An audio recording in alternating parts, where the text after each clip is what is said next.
देखो, last lecture में हमने क्या पढ़ा था। आपके पास कोई भी डिफरेंशियल इक्वेशन हो इक्वल्स टू ज़ीरो, उस केस में हम कैसे सॉल्यूशन फाइंड आउट करते हैं।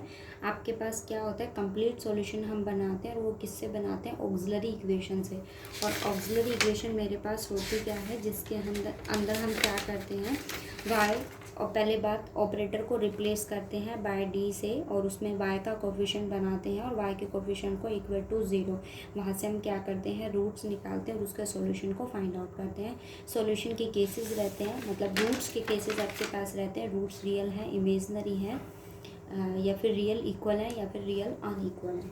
यहाँ हम बात कर रहे हैं कि आपके पास इक्वल्स टू ज़ीरो ना होकर आपके पास क्या होएगा, कोई भी एक्स, और ये एक्स जो है वो मेरे पास क्या होता है, फंक्शन ऑफ एक्स होगा। मतलब इस कैपिटल एक्स की वैल्यू आपके पास क्या होगी, जो आपके पास क्या बनाता है, मतलब एक फंक्शन ऑफ एक्स होगा।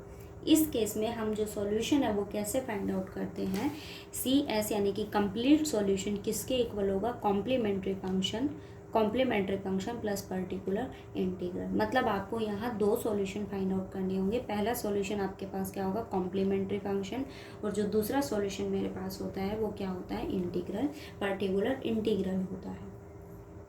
अब देखो, पहला केस तो ये कि कंप्लीट सॉल्यूशन दोनों के समेशन से बनेगा। कॉम्प्लीमेंट्री फंक्शन आपके पास वो होता है जहां हम ऑक्सिलरी इक्वेशन से क्या फाइंड आउट करते हैं, सॉल्यूशन फाइंड आउट करते हैं।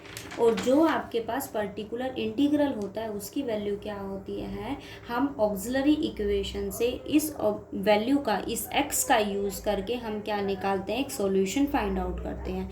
वो मेरे पास क्या होता है, पर्टिकुलर इंटीग्रल होता है। अब फर्स्ट बाय मतलब स्टेप बाय स्टेप हम यूज़ करेंगे कि इसके पास जो ऑपरेटर है ना वो कैसे यूज़ होते हैं।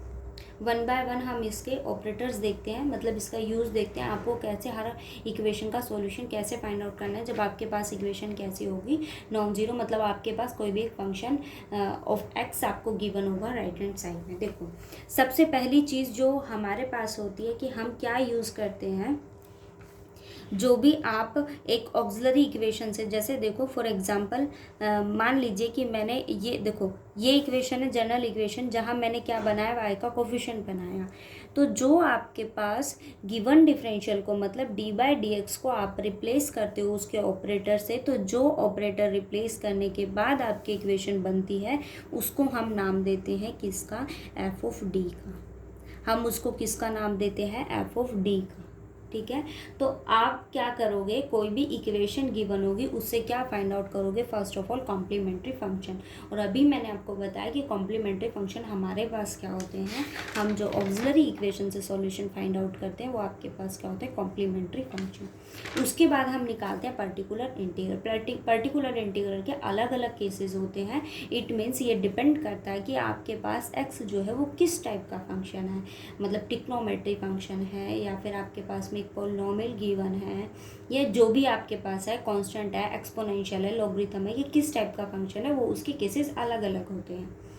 अब हम बात करते हैं कि मैंने आपको बताया कि एफ ऑफ डी हमारे पास क्या होता है। एफ ऑफ डी हमारे पास वो होता है जहां हम डी बाई डी एक्स को किससे रिप्लेस करते हैं, ऑपरेटर डी से रिप्लेस करके जो इक्वेशन बनाते हैं वो मेरे पास क्या होती है, एफ ऑफ डी होती है। कॉम्प्लीमेंट्री सॉल्यूशन को फाइंड आउट करने के बाद जो हम इसका पर्टिकुलर इंटीग्रल फाइंड आउट करते हैं, हम उसको कैसे यूज़ करते हैं, हम लिखते हैं one by F of D. It means आप ऊपर लिखोगे वन और जो नीचे डिनोमिनेटर है वहाँ हम कौन सी इक्वेशन को नोट करेंगे, इस इक्वेशन। ठीक है, एफ ऑफ डी मेरे पास क्या है, ये इक्वेशन है। मैं यहाँ मेंशन कर देती हूँ कि एफ ऑफ डी मेरे पास क्या है, P naught D N plus P one D N minus one up to कहाँ तक होगा, पी एन। ठीक है, ये मेरे पास क्या है, एफ ऑफ डी है। तो हम क्या लिखेंगे, one by F of D into आपके पास ये जो भी फंक्शन बनाएगा, मतलब आपको एक्स की जो भी वैल्यू गिवन होगी, पर हम उसको लिखेंगे कैसे, one by F of D और एक्स। हम ये क्या निकालते हैं, पी आई निकालते हैं। इट मीन्स हम ये क्या निकालेंगे, पर्टिकुलर इंटीग्रल निकालेंगे। अब आप फर्स्ट बाय फर्स्ट रूल्स पढ़ो, इसके रूल्स क्या होते हैं। ठीक है, पहली बात तो ये कि जो आप डी ऑपरेटर का यूज़ करते हो उसकी वैल्यू क्या होती है, हम उसका डेरिवेटिव करते हैं विद रिस्पेक्ट टू एक्स। ठीक है, सपोज कीजिए कि आपके पास अगर ये वन बाय डी हो जाए तो इस 1/d का मतलब ये होता है कि आप उसका क्या कर रहे हो, इंटीग्रेशन कर रहे हो। मतलब अगर 1/d किसी भी फंक्शन के अलोंग लिखा हुआ है तो इट मीन्स आप 1/d का मतलब ये हो गया कि आप इस x का क्या कर रहे हो, इंटीग्रेशन कर रहे हो। इस x का आप क्या कर रहे हो, इंटीग्रेशन कर रहे हो। लेकिन इस इंटीग्रेशन में कोई भी आर्बिट्रेरी कांस्टेंट ऐड नहीं होता। जैसे फॉर एग्जांपल अगर हम बात करें कि आप किसी भी टर्म का अगर इंटीग्रेशन करते हो, जैसे मैंने यहाँ यूज़ किया, मैंने यहाँ क्या लिया था, dy/dv। हमने जो ये फर्स्ट एग्जांपल किया था लास्ट लेक्चर में, तो आपने इसका इंटीग्रेशन किया तो एक आर्बिट्रेरी कांस्टेंट को ऐड किया था ना। लेकिन अगर मैं इस 1/d ऑपरेटर की बात करूँ तो यहाँ हम इंटीग्रेशन तो करते हैं लेकिन वहाँ कोई भी आर्बिट्रेरी कांस्टेंट को ऐड नहीं करते। फर्स्ट रूल हमने क्या पढ़ा है कि हम d को यूज़ करते हैं किस फॉर्म में, d/dx में, लेकिन हम 1/d को कैसे फॉर्म यूज़ करते हैं, इसका हम इंटीग्रेशन करते हैं with respect to x into dx, जो भी आपके पास होगा। मतलब अगर आपके पास d है तो 1/d यानी कि उसका इन्वर्स जो है वो हम कैसे यूज़ करते हैं, इंटीग्रेशन में यूज़ करते हैं। दूसरी चीज़, अगर आपके पास डिपेंड करता है कि ये x की वैल्यू क्या होगी। देखो उससे पहले हम बात करते हैं थ्योरम की। ज़रा इस थ्योरम को देखो, वो क्या कहता है, to show that 1/d minus alpha x आपके पास किसके इक्वल होगा, e की power alpha x integration e की power minus alpha x x dx। ठीक है, और हम इसका इंटीग्रेशन करते हैं no arbitrary constant being added. देखो आपको ये शो करना है कि 1/d माइनस अल्फ़ा एक्स आपके पास इसके इक्वल होगा। ये दोनों वैल्यूज़ आपके पास क्या होंगी, इक्वल होंगी। तो ज़रा इसका प्रूफ करते हैं। मैंने क्या लिया, लेट कर लिया 1/d माइनस अल्फ़ा एक्स, इसकी वैल्यू मेरे पास क्या होती है, y होती है। ठीक है, मेरे पास इसकी वैल्यू क्या होती है, y होती है। अब ये अभी मैंने बताया कि जो 1/d ऑपरेटर होता है वो कैसे यूज़ होता है, एज अ इंटीग्रेशन यूज़ होता है। मैंने क्या किया, बोथ साइड ऑपरेट किया, किसको, d माइनस अल्फ़ा को। ठीक है, ऑपरेट करेंगे, so 1/d minus alpha d minus alpha x equals to d minus alpha y, यही वैल्यू बनेगी। दोनों इधर d minus alpha cancel out हो जाएगा, मेरे पास क्या आ गया, x किसके इक्वल हो गया, y को अंदर ऑपरेट करेंगे, सो dy माइनस अल्फ़ा वाई हो गया। ठीक है, यहाँ x की वैल्यू क्या आ जाएगी, एज इट इज़ रह जाएगी। ठीक है, ये वैल्यू d जो होता है वो कैसे यूज़ करते हैं, d/dx। सो ये वैल्यू मेरे पास क्या हो जाएगी, dy/dx माइनस अल्फ़ा वाई होगा। ठीक है, अब ये वैल्यू मेरे पास किसकी है, x की है। देखा जाए तो जो आपके पास ये इक्वेशन है, देखो मैं इसको ऐसा लिख सकती हूँ ना, d/dx माइनस आपके पास क्या है, अल्फ़ा वाई, और ये वैल्यू किसके इक्वल है, x के इक्वल है। अब अगर आप इसको देखो तो ये मेरे पास क्या फॉर्म करता है, ये मेरे पास क्या फॉर्म करता है, अभी लास्ट लेक्चर में हमने पढ़ा था कि आपके पास जो लीनियर इक्वेशन होती है वन ऑर्डर की, हम उसका सॉल्यूशन कैसे फाइंड आउट करते हैं। जो इक्वेशन आपके पास इस फॉर्म का होता है, हम क्या करते हैं, p और q को कंपेयर करके वैल्यूज़ निकालते हैं, इंटीग्रेटिंग फैक्टर क्या आते हैं, e की पावर p dx, और सॉल्यूशन हम उसका ऐसे फाइंड आउट करते हैं। तो ये इक्वेशन आपके पास ऐसे ही फॉर्म कराना, dy/dx हो गया, प्लस आपके पास क्या हो गया, py हम लेते हैं जो आपके पास डिपेंडेंट वेरिएबल होता है, इक्वल्स टू क्या आता है, q की वैल्यू क्या है, x, और p की वैल्यू मेरे पास क्या है, माइनस p। हम इसका सॉल्यूशन फाइंड आउट करेंगे। सॉरी, p की वैल्यू मेरे पास क्या है, माइनस अल्फ़ा। अब आप इसका सॉल्यूशन निकालिए। सॉल्यूशन के लिए हम सबसे पहले क्या निकालेंगे, इंटीग्रेटिंग फैक्टर। तो इंटीग्रेटिंग फैक्टर मेरे पास क्या होता है, e की पावर p dx, लेकिन p की वैल्यू मेरे पास क्या है, minus alpha, so minus alpha dx, तो उसका सॉल्यूशन क्या आ गया, e की पावर माइनस अल्फ़ा x, ये आ गया। सॉल्यूशन कैसे फाइंड आउट करते हैं हम, y into integrating factor equal किसके होता है, इंटीग्रेशन q की वैल्यू को हम क्या रखते हैं, एज इट इज़, और q की वैल्यू मेरे पास यहाँ क्या है, x, तो हम यहाँ क्या रखेंगे, x into integrating factor e की पावर माइनस अल्फ़ा x। ठीक है, और उसके साथ हम क्या यूज़ करते हैं, dx। प्लस क्या आता है, कोई भी आर्बिट्ररी कांस्टेंट हमें यहाँ ऐड करना नहीं है क्योंकि थ्योरम की स्टेटमेंट में हमें लिखा था। सो मेरे पास ये वैल्यू क्या आ गई, y e की power minus alpha x equals to x e की power minus alpha x dx, इसको उधर लेकर जाएंगे। So y equals to e की power alpha x integration dx, ठीक है। और y मेरे पास है क्या, इसकी वैल्यू को हम यहाँ सब्स्टिट्यूट कर देंगे, 1/d माइनस अल्फ़ा एक्स मेरे पास किसके इक्वल आ गया, e की power alpha x integration x e की power minus alpha x dx, और मुझे इसको यही शो करना था, ठीक है। इट मीन्स अगर आपके पास इस 1/f(d) की वैल्यू सिर्फ और सिर्फ क्या हो जाती है, d माइनस अल्फ़ा, ये x आपके पास कोई भी फंक्शन हो तो उस केस में मेरे पास सॉल्यूशन हम कैसे लिखेंगे, e की power alpha x. It means जो d के साथ जो भी आपके पास टर्म होगी e की पावर अल्फ़ा एक्स, ध्यान रखना अगर ये d माइनस अल्फ़ा है तभी ये पॉजिटिव है, अगर ये d प्लस अल्फ़ा होता है तो e की power minus alpha x integration x as it is e की पावर माइनस अल्फ़ा एक्स और dx। उस केस में हम सॉल्यूशन को ऐसे फाइंड आउट, ठीक है। सेकंड केस इसका ये भी हो सकता है, मान लीजिए अगर आपके पास यहाँ क्या आ जाता है, d माइनस अल्फ़ा का होल स्क्वायर आ जाए और उसके साथ आपके पास क्या हो जाए, d माइनस अल्फ़ा का होल स्क्वायर है और इसके साथ मेरे पास इसकी वैल्यू क्या आ जाती है, e की पावर ax या फिर e की पावर क्या हो जाता है, अल्फ़ा एक्स हो जाता है। तो उस केस में हमारे पास सॉल्यूशन कैसे एग्जिस्ट करेगा, x²/2 e की पावर अल्फ़ा एक्स, ठीक है।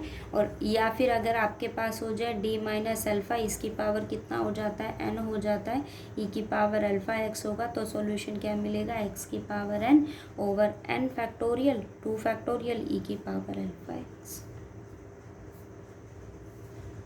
ठीक है।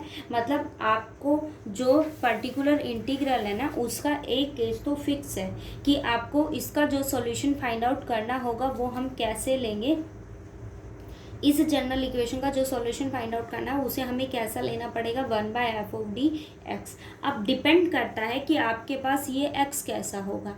एक केस मैंने आपको ये थ्योरम बताई है कि यहाँ अगर f(d) की वैल्यू आपके पास क्या फॉर्म करती है, d माइनस अल्फ़ा फॉर्म करता है ये, तो उस केस में हम सॉल्यूशन को कैसे फाइंड आउट करेंगे, ऐसे फाइंड आउट करेंगे, ठीक है। और ये आपके पास ये कहता है कि अगर मेरे पास ये हो जाए कि d माइनस अल्फ़ा का स्क्वायर हो जाए तो उस केस में हमारे पास सॉल्यूशन कैसे मिलेगा, ऐसे मिलेगा, ठीक है।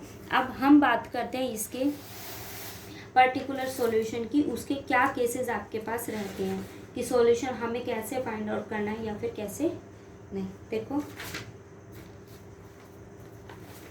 ये थ्योरम देखो ज़रा क्या कहता है, to determine the particular integral of f(d)/x। f(d) की वैल्यू मेरे पास क्या है, मतलब जो आपके पास ये वैल्यू आती है ना, ये वाली इक्वेशन,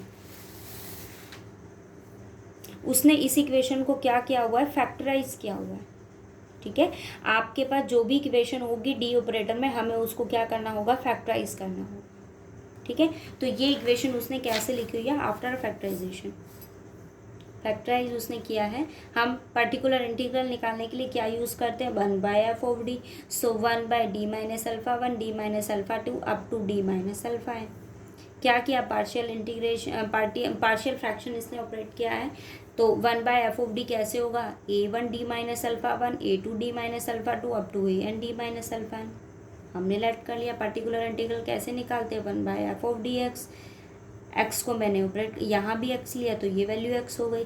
अब क्या करेंगे, a1 को बाहर रखेंगे, कोई भी कांस्टेंट वैल्यू है, x को हर टर्म के साथ क्या कर देंगे, मल्टीप्लाई कर देंगे, ऑपरेट कर देंगे उसे। अब ये वैल्यू क्या हो गई, a1 1/d minus alpha 1x, a2 1/d minus alpha 2x up to an 1/d minus alpha n और x। और इस केस में हम सॉल्यूशन कैसे फाइंड आउट करते हैं, e की पावर अल्फ़ा x, हम ऐसे ही इसके सॉल्यूशन फाइंड आउट करते हैं ना, e की पावर अल्फ़ा x की power alpha X integration X E की पावर माइनस, ये होता क्या 1/d माइनस अल्फा, और ये है भी इसी फॉर्म का ना 1/d माइनस अल्फा 1। तो सॉल्यूशन कैसे मिलेगा, ई की power alpha X integration X as it is E की power minus alpha X E की पावर अल्फा 2x, इस ऑपरेटर के लिए इंटीग्रेशन ई की power minus alpha 2x up to E की power alpha N X E की power minus alpha. ठीक है, मतलब आपके पास अगर एफ ऑफ डी की वैल्यू ये फॉर्म करता है तो उसका सॉल्यूशन ऐसे फाइंड आउट।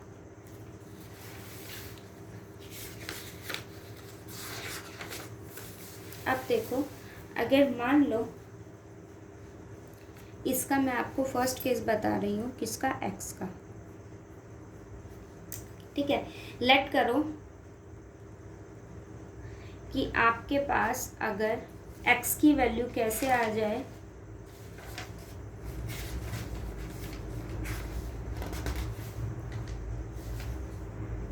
x की वैल्यू के क्या फॉर्म करती है, अगर वो आपके पास e की पावर ax फॉर्म करता है। अगर x की वैल्यू मेरे पास क्या है, e की पावर ax, तो देखो पर्टिकुलर इंटीग्रल हम कैसे फाइंड आउट करते हैं, 1/f ऑफ d, 1/f(d) क्या लेते हैं, x, लेकिन अब यहाँ x की वैल्यू क्या है, e की पावर ax, सो 1/f(d) e की पावर ax, यही आएगा 1/f(d) और e की पावर ax। तो अगर आपके पास x की वैल्यू क्या होती है, एक एक्सपोनेंशियल फंक्शन होती है, तो हम क्या करते हैं, d को रिप्लेस कर देते हैं बाय कोफिशिएंट ऑफ x। आपके पास जो भी x का कोफिशिएंट होगा हम उसको किससे रिप्लेस कर देंगे, d से रिप्लेस कर देंगे। तो मेरे पास जो इसकी वैल्यू है वो क्या आ जाएगी, 1/f(a) e की पावर ax। बट प्रोवाइडेड क्या होना चाहिए कि आपके पास एफ ऑफ ए की वैल्यू क्या होनी चाहिए, नॉट इक्वल टू 0 होना चाहिए। जैसे अगर मान लो मेरे पास, मैंने यही केस ले लो, 1/d माइनस अल्फा है और x की वैल्यू मेरे पास e की पावर, मैंने ax लिया, मैंने क्या ले लिया, अल्फा x ले लिया। आप अल्फा सब्स्टिट्यूट करो, मैंने क्या कहा, d को किससे रिप्लेस कर देते हैं, a से रिप्लेस कर देते हैं। तो अल्फा माइनस अल्फा क्या वैल्यू देगा, 0, और 1/0 किसको अप्रोच कर जाएगा, इन्फिनिटी। तो जहाँ आपके पास एफ ऑफ ए की वैल्यू 0 आ जाती है, वो केस मेरे पास किसका हो जाता है, केस ऑफ फेलियर का। वो किसका केस हो जाता है, केस ऑफ फेलियर का। और जहाँ आपके पास केस ऑफ फेलियर हो जाता है, उस केस में हम क्या करते हैं, एक x को एज इट इज़ रखते हैं, 1/, हम क्या करते हैं, डेरिवेटिव फाइंड आउट करते हैं विद रिस्पेक्ट टू d, और हम किसका डेरिवेटिव फाइंड आउट करते हैं, इस f ऑफ d का, और वहाँ पर exponential function as it is रहता है।